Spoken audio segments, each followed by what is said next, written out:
in the shadow of rain. That night, the rain was pouring like from a bucket.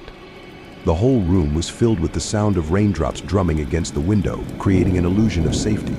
I lay on the bed, lost in my thoughts, trying to ignore the oppressive atmosphere. However, despite all my efforts, something about this rain felt sinister.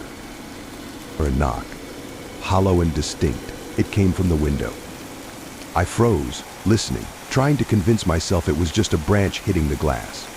But the sound repeated, this time more insistent. Jumping out of bed, I approached the window. There was nothing visible outside, only darkness and a continuous stream of water. A knock on the door.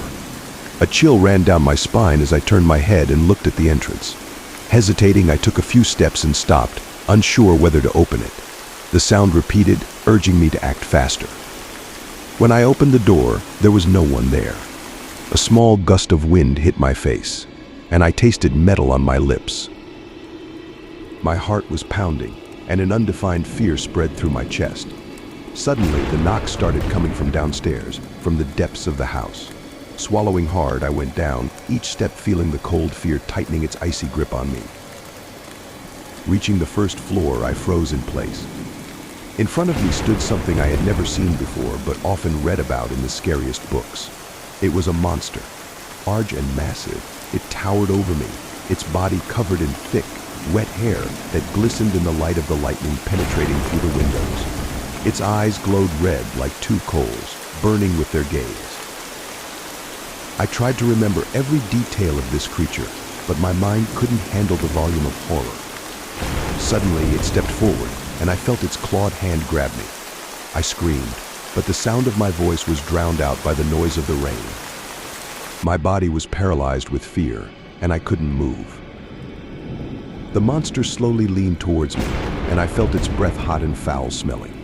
Its eyes glowed even brighter, and I realized it was the end. Suddenly, memories flooded my mind. I remembered all those stories I had read, where the heroes faced unimaginable nightmares. But I never thought I would find myself in such a situation. The creature lifted me off the floor, and I felt its claws digging into my skin. The pain was unbearable, but the fear was stronger. I tried to break free, but the monster held me tight. In its eyes, I saw the reflection of my terror, and it was the last image I could remember. Suddenly, everything plunged into darkness. I didn't feel pain, didn't hear the sound of the rain.